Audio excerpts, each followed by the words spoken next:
Audio Jungle.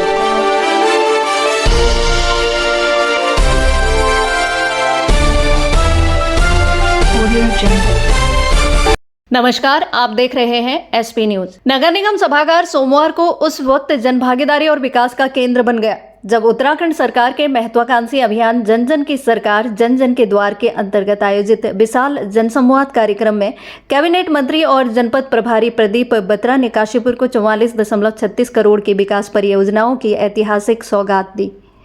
कार्यक्रम में विकास केवल मंच से किए गए वादों तक सीमित नहीं रहा, बल्कि करोड़ों रुपए की योजनाओं के शिलान्यास, लोकार्पण और जन सुनवाई तथा लाभार्थियों को योजनाओं का प्रत्यक्ष लाभ देकर सरकार ने विकास और सुशासन की अपनी प्राथमिकताओं को सामने रखा।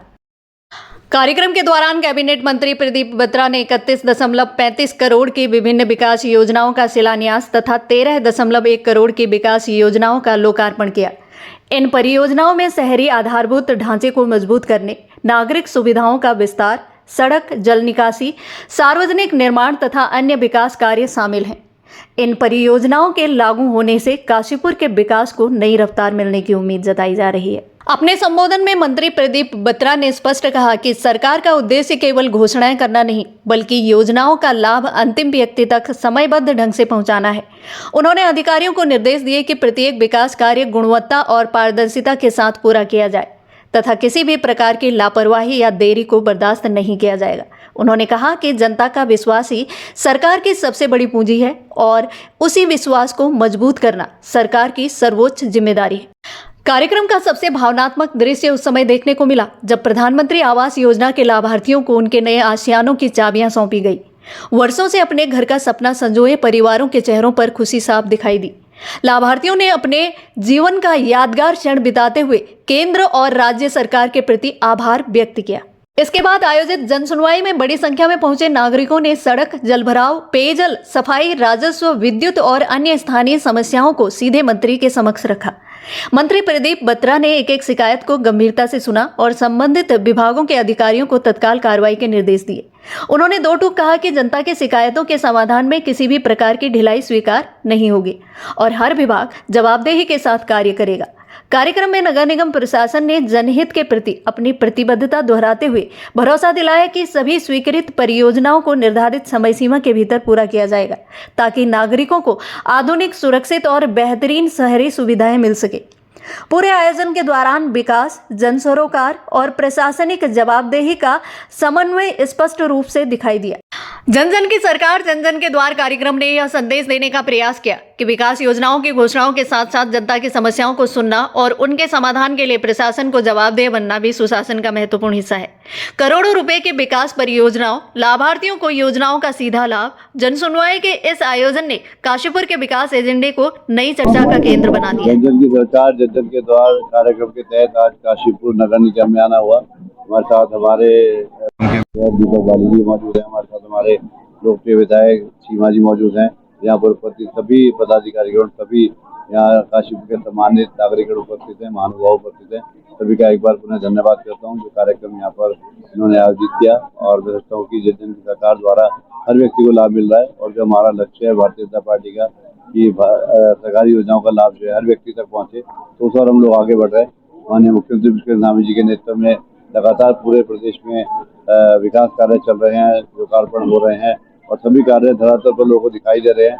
और मैं कहता हूँ कि चारों तरफ एक विकास की जो गंगा माननीय पुष्कर सिंह धामी जी लहराई है वो अपने आप में अविरल चल रही है और मैं समझता हूँ कि सभी लोग उसका लाभ ले रहे हैं।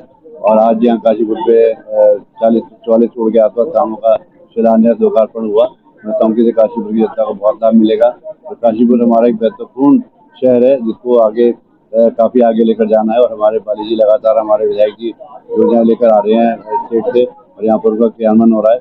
आने वाला समय काशीपुर में आपको बहुत अच्छा एक नए स्वरूप में नजर आएगा और मैं सोचता हूँ कि सभी सरकारी योजनाओं का लाभ यहाँ पर जनता को मिल रहा है और आज का कार्यक्रम का उद्देश्य भी यही है कि जो सरकारी योजना उनका लाभ हर व्यक्ति तक पहुँचे। सर, काशीपुर महत्वपूर्ण स्थिति होने के बाद भी जो रोडवेज है वो उसकी बहुत बुरी स्थिति है, ना वहाँ पे पानी की व्यवस्था है, ना वहाँ पे बारिश में तो वो तालाब सा बन जाता है और यात्रियों को बहुत दिक्कत होती है। यात्रियों को दिक्कत होती है, जगह जगह वो खड़े रहते हैं, बसें बस स्टैंड पर नहीं पहुँच रही है।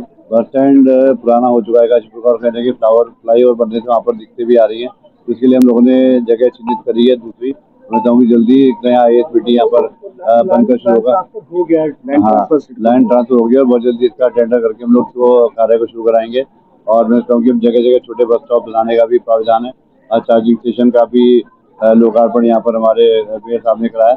और बहुत जल्दी हम लोग EV बसेस भी काशीपुर में देने वाले हैं, जो सिटी बसेस के प्रावधान के तहत चलेंगी और पूरे जिले में उधम सिंह नगर जिले में काशीपुर से लेकर जसपुर से लेकर और रोजपुर खटीमा तक लेकर जो बस जाएंगी, ऐसे ही हम अभी यहाँ पर जो है 20 बसें देने का हमारा प्रावधान है, जिससे कि लोग सिटी बस यूज करें और आने जाने में लोगों को दिक्कत ना हो। इलेक्ट्रिक बस आएंगी, AC बसें आएंगी और मैं समझता हूँ कि ट्रांसपोर्ट के लिए लगातार हमारी सरकार काम कर रही है। रोड पे भी काम हो रहा है, इंफ्रास्ट्रक्चर पे भी काम हो रहा है और ये बहुत जल्दी है जो बसें उधम सिंह नगर जिले को मिलने वाली है। सर ISBT की बात करते हैं, रामनगर में ISBT बन रहा है, आज तक नहीं बन पाया है। कई सारी अड़चने आने के बावजूद भी परिवहन विभाग द्वारा उसको कोई भी कार्रवाई नहीं की जा रही है। रामनगर में ISBT बनकर तैयार हो गया है, तो लोकार्पण होना है, बहुत जल्दी वो भी शुरू हो जाएगा और भी जितने भी बस स्टेशन बनी सबका लोकार्पण होकर मैं सोचा हूँ कि शुरुआत हो जाएगी। तो काशीपुर का भी बहुत जल्दी बस स्टैंड में बन के तैयार होगा। हम लोग इसका टेंडर बहुत जल्दी कॉल आउट करने वाले हैं। परिवहन विभाग एक समय में हुआ करता था घाटे में, परिवहन विभाग लगातार आगे बढ़ रहा है और प्रॉफिट में आ रहा है। जैसे हमारा देहरादून कॉरिडोर बनाया और हम लोगों ने जो बसें चलाई और कई सारी चीजें हम लोगों ने तय करी कि परिवहन की आय बढ़ गई है। अभी आपने परसों भी सुना होगा कि हम लोग किराए में भी 10% छूट दे रहे हैं। दिल्ली का भी किराया हम लोगों ने कम कर दिया है। वोल्वो बसें चल रही है, EV बसें चल रही है, डीलक्स बस चल रही है, भारत बेंज की बसें हम लोगों ने अच्छी बसें ली है। तो लोग प्रेफर करेंगे कि उत्तराखंड परिवहन निगम की बस में सफर करें, इससे सफर सस्ता भी होगा और सुरक्षित भी होगा और कहता हूँ कि लोगों को एक अच्छी सुविधा भी हम लोग दे पाएंगे। सर BSP का बात कर रही थी, बस क्या शहर के अंदर चलाई जाएगी? निश्चित रूप से शहर को कनेक्ट करेंगे हम लोग पूरे जिले में। जसपुर से लेके काशीपुर से लेके रुद्रपुर, दीक्षा और खटीमा तक ये बसें चलने वाली है। पूरे जिले में ये बसें चलेगी। कहता हूँ कि इसका लाभ उधम सिंह नगर की जनता को मिलेगा। सर काशीपुर रोडवेज में BS6 की बसें ना होने की वजह से दिल्ली में जब भी प्रतिबंध लगता है, सबसे पहले इन बसों का जो पुरानी बसें हैं उन पर प्रतिबंध लग जाता है, यात्री परेशान होते हैं। उसको लेकर किस तरीके से, और कोई भी नई बसें काशीपुर को कभी भी नहीं दी जा रही, ऐसा क्यों? आपको जानकारी होगी 200 बस का टेंडर हम लोगों ने निकाल दिया है BS6 बसेस का और 59 बसेज जो है पहाड़ की छोटी बसें आ रही हैं। तो 260 बस की खेप बहुत जल्दी दिवाली से पहले उत्तराखंड में आ जाएगी। तो सारी बसें जितनी पुरानी उनको चेंज करके हम नई बसें लगाएंगे और मैं तक पुरानी बसेस को दोबारा ठीक करके इलेक्ट्रॉनिक करके तब इनको रोड पे उतारेंगे। आपको बहुत जल्दी दिवाली तक रोड पे नई बसें नजर आएंगी और काशीपुर को प्राथमिकता से नई बसें दी जाएंगी। सर शेयरिंग टैक्सी को लेकर जहाँ राजस्व का नुकसान हो रहा है, तो वही टैक्सी चालक बहुत परेशान है, ऊपर से सवारी की भी सुरक्षा को खतरा हो गया है। इसको लेकर क्या कुछ कदम उठाया जाएगा? हमारी इन्फोर्समेंट टीम लगातार काम कर रही है और टैक्सी में एक्चुअल वो सभी के लिए जो हम लोगों ने सुविधा दे रहे हैं उनके लिए लगातार बात चल रही है। जो पुरानी गाड़ी उनको OTS के तहत उनकी सेटलमेंट करना, ये सभी चीज़ें पाइपलाइन में है। बहुत जल्द इनके जीओ जारी हो जाएंगे और सभी पर्यटन से परिवहन से जितने भी लोग जुड़े हुए हैं सबको इसका लाभ मिलेगा।